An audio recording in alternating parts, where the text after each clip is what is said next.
আজকের এই ভিডিওটা অতি গুরুত্বপূর্ণ। দেখা মাত্র প্রত্যেকটা বাংলাদেশী নাগরিক এটা ভিডিওটা শেয়ার করে দিবেন, কারণ আমি যে তথ্যগুলো দিচ্ছি। নরেন্দ্র মোদীর আমেরিকা সফরের আগেই কার্যত বোমা ফাটালেন ইলন মাস্ক, এবং ইলন মাস্কের রিপোর্ট সামনে আসার পর নিঃসন্দেহে চিন্তার ভাঁজ সব থেকে বেশি বিপাকে যিনি পড়তে পারেন তিনি নিঃসন্দেহে মোহাম্মদ ইউনেস। কি বলেছেন ইলন মাস্কের দপ্তর, তার আগে আমি একটু বলে দিই, কালকে বাংলাদেশের পররাষ্ট্র উপদেষ্টাও একটি প্রেস কনফারেন্স করেছেন, যেখানে নরেন্দ্র মোদীর সঙ্গে ডোনাল্ড ট্রাম্পের এই সম্পর্ক এবং প্রথম আমেরিকাতে যে মিটিং নরেন্দ্র মোদী এবং ডোনাল্ড ট্রাম্প করবেন তার আগে কিন্তু একাধিক বার্তাবহক হিসাবে সেই প্রেস কনফারেন্স বিভিন্ন ক্ষেত্রে কাজ করতেই পারে।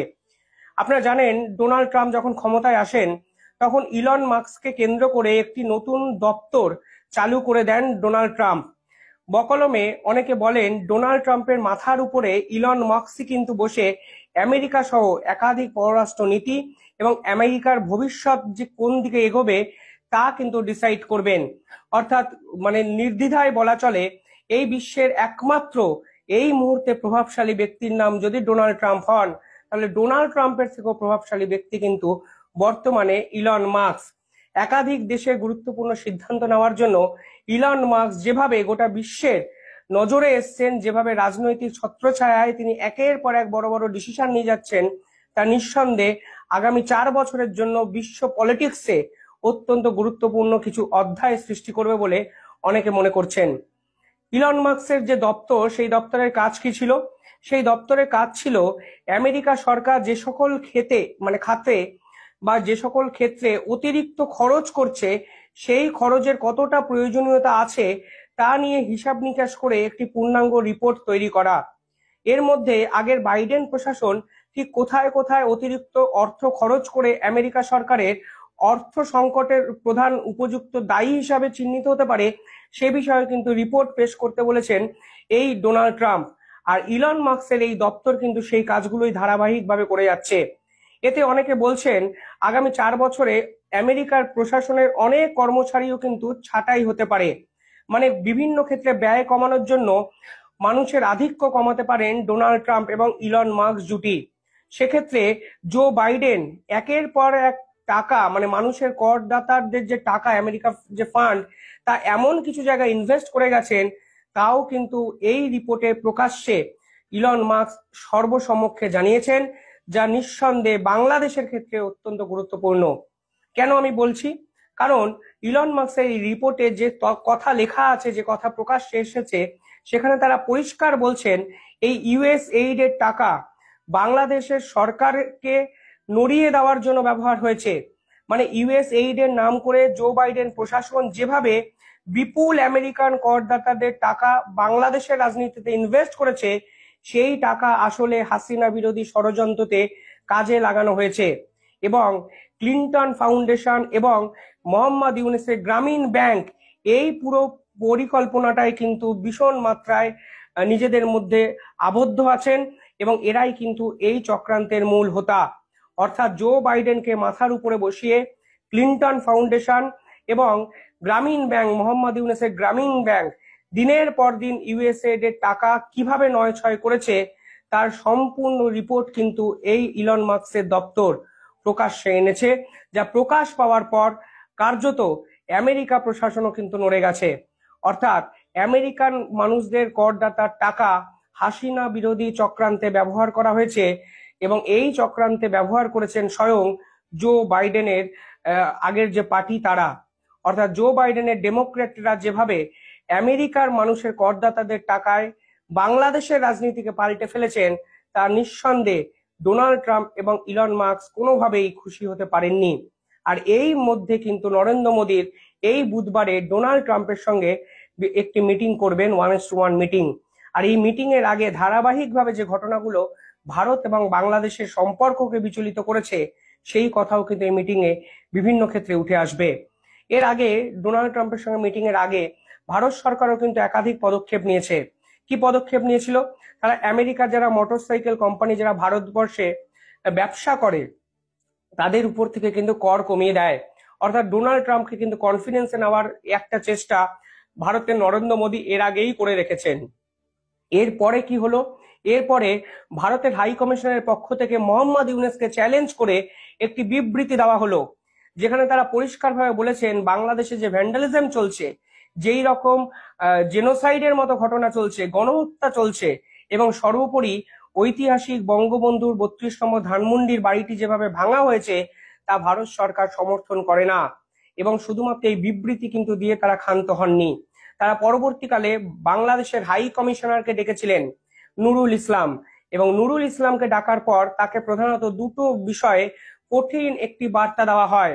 প্রথমত তাকে বলে দেওয়া হয় দিনের পর দিন বাংলাদেশ সরকারের পক্ষ থেকে যেভাবে ভারত বিরোধী মন্তব্য করছে তা কোনোভাবেই কিন্তু দুই দেশের সম্পর্ককে ভালো করতে পারে না।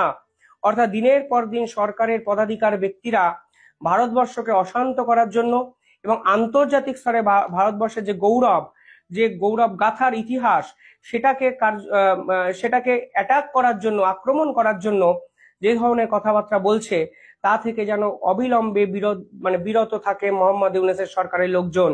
দ্বিতীয়, তারা বলে দিয়েছে পরিষ্কারভাবে তারা শেখ হাসিনাকে ফিরিয়ে তো দেবেনই না, উল্টে শেখ হাসিনাকে ভারতে বসে যে সকল কাজকর্ম করার দায়ে অভিযুক্ত করেছে এই মোহাম্মদ ইউনূস সরকার, সে বিষয়ে ভারত সরকার কোনো হস্তক্ষেপ করবে না। অর্থাৎ শেখ হাসিনা একজন ইন্ডিভিজুয়াল ক্যারেক্টার। শেখ হাসিনা যা বলবেন তা তার বাক স্বাধীনতার অধিকার রক্ষার্থে ভারত সরকার কোনো ক্ষেত্রে হস্তক্ষেপ কিন্তু তারা করতে পারে না।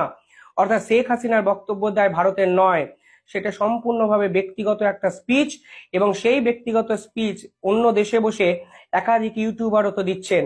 ফলে শেখ হাসিনার এই স্পিচের পর বাংলাদেশে আগুন জ্বলবে, এই রকম কথা বলা আলটিমেটলি নিজেদের দেশের আইন প্রশাসনের ব্যর্থতাটাকেই আন্তর্জাতিক স্তরে এস্টাবলিশ করা এবং বকলমে স্বীকার করা, তাও কিন্তু ভারতবর্ষের পক্ষ থেকে বলে দেওয়া হয়েছে। অর্থাৎ সব মিলিয়ে আমি বলতে যেটা চাইছি তা হলো ভারত এবং বাংলাদেশের বর্তমান সম্পর্ক কিন্তু প্রতিনিয়ত আরো ডিটোরিয়েশনের দিকে যাচ্ছে, আরো খারাপ হওয়ার দিকে যাচ্ছে। আর এই প্রেক্ষাপটে দাঁড়িয়ে নরেন্দ্র মোদীর সাথে ডোনাল্ড ট্রাম্পের মিটিং, ঠিক সেখানে অত্যন্ত গুরুত্বপূর্ণ কিছু ডিসিশন হতে পারে বলে আন্তর্জাতিক মহল মনে করছেন। এই মিটিং এর আগে ইলন মাস্কের এই সরকারি দপ্তরের রিপোর্ট, যেখানে পরিষ্কারভাবে তারা উল্লেখ করেছেন এই আমেরিকার এই করদাতাদের টাকা ডিপ স্টেটের জন্য ব্যবহার করেছে এই জো বাইডেন। অর্থাৎ বিভিন্ন ষড়যন্ত্রকারী বিভিন্ন দেশে ইনভেস্ট করা হয়েছে, বাংলাদেশ পাকিস্তানে ইনভেস্ট করা হয়েছে, এবং এই টাকায় আসলে সরকার পরিবর্তন করে দিয়েছেন জো বাইডেন। এই একটা রিপোর্ট আসার পরেই নরেন্দ্র মোদী পাল্টা মোহাম্মদ ইউনূসকে চ্যালেঞ্জ করে বঙ্গবন্ধুর বাড়িকে ভাঙচুর করা নিয়ে তীব্র ক্ষোভ প্রকাশ করে। আর এই প্রেক্ষাপটে দাঁড়িয়ে ডোনাল্ড ট্রাম্প এবং নরেন্দ্র মোদীর সঙ্গে যে মিটিং হয়েছে বা মিটিং হতে চলেছে আগামী বুধবার, তা কিন্তু অত্যন্ত গুরুত্বপূর্ণ, অন্তত সাউথ ইস্ট এশিয়ার পলিটিক্সে। বাংলাদেশ সরকার কি করেছে? বাংলাদেশের পররাষ্ট্র উপদেষ্টা এই সময় একটা অন্য রকম চাল খেলার চেষ্টা করেছেন। তারা ভারত এবং আমেরিকার এই মিটিং এর আগেই চীনকে কনফিডেন্সে নেওয়ার চেষ্টা করেছেন। কালকে পররাষ্ট্র উপদেষ্টা কি বলেছেন আমি একটু আপনাদের শোনাতে চাই। তারা বলেছেন বাংলাদেশের রোগীরা ভারতের চিকিৎসা ভিসা পেতে অসুবিধার সম্মুখীন হচ্ছেন, তাই আমরা চাইছি ভারতের বদলে চীন যেন আমাদের চিকিৎসায় সহায়তা করবে, এবং চীন প্রশাসন নাকি কিছুদিনের মধ্যেই ঢাকার নিকটতম কুনমিং এ দুটি হাসপাতাল তৈরি করবে, এবং ওই দুটো হাসপাতালে এক্সক্লুসিভলি বাংলাদেশিদের চিকিৎসা করা হবে। এই কথা কিন্তু তারা বলেছেন, কারণ ভারত যেহেতু ভিসা দিচ্ছে না, তাই বিকল্প জায়গা অর্থাৎ চীনে তারা বাংলাদেশিদের চিকিৎসার একটা বন্দোবস্ত করবে, তা বাংলাদেশের পররাষ্ট্র উপদেষ্টা বলেছেন। এবার কোন প্রেক্ষাপটে আপনারা বলেছে দেখুন। ডোনাল্ড ট্রাম্প 100% চীন বিরোধী। ভারতবর্ষ নিঃসন্দেহে চীনের সঙ্গে এই টাই আপকে খুব গুরুত্ব সহকারে বিবেচনা করবে না। ঠিক সেখানে দাঁড়িয়ে বাংলাদেশের পররাষ্ট্র উপদেষ্টা বলছেন বাংলাদেশিরা পরবর্তীকালে চীনকে চিকিৎসার জন্য বেছে নেবে। দেখুন আবার মানুষকে এরা কিভাবে ভাওতাবাজি দেয়। চীনের চিকিৎসার যে কস্টিং তা কি ভারতের চিকিৎসার কস্টিং এর থেকে কম? উল্টে অনেকটা বেশি। একজন ঢাকা থেকে বাংলাদেশ থেকে ঢাকার বাংলাদেশ থেকে ভারতবর্ষে যে টাকায় আসেন, সেই টাকার প্রায় 5 গুণ টাকা বেশি এক এক সময় লাগে চীনে যেতে। ফলে শুধুমাত্র তাই নয়, চীনের চিকিৎসার যে কস্ট, চীনের যে টাকার পরিমাণ, বাংলাদেশের টাকার পরিমাণে যে পার্থক্য, তা ভারত এবং বাংলাদেশের টাকার পার্থক্যের থেকে অনেকটা বেশি। ফলে সেই প্রেক্ষাপটে দাঁড়িয়ে ভারতের বিকল্প চীন, এই রকম একটা এস্টাবলিশমেন্ট তারা বাংলাদেশের মানুষকে আবার খাওয়ানোর চেষ্টা করছেন। উল্টে তারা একবারও বলছেন না আমরা আমাদের দেশের চিকিৎসাকে উন্নত মানের করার চেষ্টা করছি। তা বলার জায়গাতে তারা নেই, কারণ বাংলাদেশের চিকিৎসা ব্যবস্থা কখনোই উন্নতি করবে না, কারণ অর্থ বাংলাদেশে এই মুহূর্তে একদম তলানিতে গিয়ে পৌঁছেছে। বৈদেশিক মুদ্রা কমে গেছে। IMF পরিষ্কারভাবে বলে দিয়েছেন 3 মাসের মধ্যে বাংলাদেশ দেউলিয়া হয়ে যাবে। বস্ত্র শিল্পের অবস্থা শোচনীয়। জিডিপির কথা আমি তো আর বললামই না।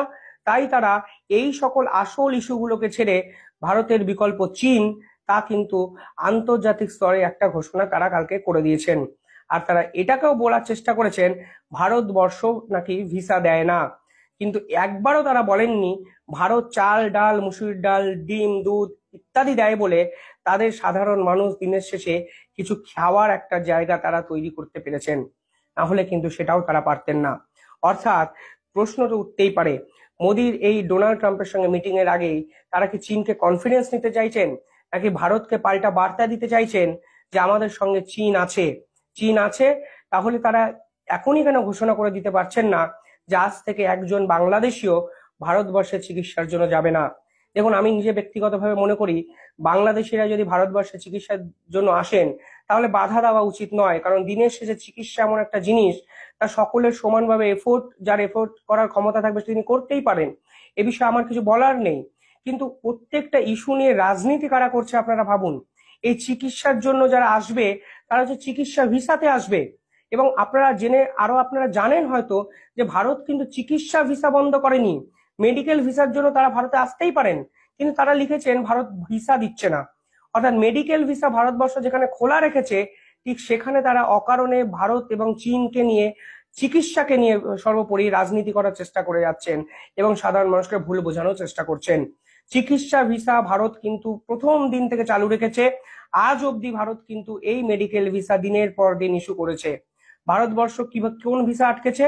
সাধারণ ট্যুরিজম ভিসা কিছু ক্ষেত্রে আটকে দিয়েছে, কারণ বর্ডারে যেরকম উত্তেজনা হচ্ছে, যেখানে সিকিউরিটির একটা বড় প্রশ্নচিহ্ন তৈরি হয়েছে, ঠিক তারা এই মুহূর্তে এই ট্যুরিজম ভিসা কিন্তু এই মুহূর্তে বন্ধ রেখেছে। কারণ ভারতের যেরকম কর্মচারী যখন ভিসা অফিসে বাংলাদেশে কাজ করেন, সেই কাজ করার পরিস্থিতিও কিন্তু নেই, ফলে ম্যান পাওয়ারও কমে গেছে অনেকটা, তা ভারত সরকার অফিসিয়ালি বলেছেন। পরবর্তীকালে তারা কি বলেছেন? তারা বলেছেন ভারত চীন এবং আমেরিকার সঙ্গে খুব সম্পর্ক আমরা রাখতে চাই, কারণ এই সম্পর্কগুলো খুবই গুরুত্বপূর্ণ। আমরা ভবিষ্যতেও ভারসাম্যপূর্ণ সম্পর্ক বজায় রাখবো। এবং পরবর্তীকালে তারা এটাও বলেছেন পাকিস্তানও আমাদের উন্নয়নে সাহায্য করছে। যে দেশের নিজেরাই উন্নত নয়, যে দেশের উন্নয়নের ছবি বাংলাদেশের থেকেও খারাপ, সেই একটা দেশকে বাংলাদেশের সর্বক্ষেত্রে টেনে এনে উন্নয়ন করার বার্তা সাধারণ মানুষকে খাওয়ানোর চেষ্টা করা হচ্ছে সরকারের পক্ষ থেকে। আর এই চীনের ফান্ডিং যেভাবে বাংলাদেশকে ম্যানুপুলেট করছে, বাংলাদেশের রাজনীতিকে কার্যত মানে একটা ডেপ ট্র্যাপে ফেলে দিচ্ছে, তা এরা কিন্তু বুঝতে পারছেন না। আর এই মানে প্রেক্ষাপটে দাঁড়িয়ে ডোনাল্ড ট্রাম্পের সাথে নরেন্দ্র মোদীর মিটিং এবং তার আগে মোহাম্মদ ইউনূসের এই পরিকল্পিত ভাষণ নিঃসন্দেহে আগামী 2-3 মাসের মধ্যে এই দক্ষিণ এশিয়ার পলিটিক্সকে একটা অন্য দিশা দেখাতে পারে, তা কিন্তু নিশ্চিতভাবে বলা চলে। আর ইলন মাস্কের বিস্ফোরক রিপোর্টের পর মোহাম্মদ ইউনূস হয়তো বুঝে গেছেন তাদের কাছে চীন ছাড়া, পাকিস্তান ছাড়া গোটা বিশ্বের হয়তো আর কোনো দেশ সহযোগী হিসাবে তাদের লড়াইতে নেই। আপনারা কি ভাবছেন কমেন্টে জানাবেন।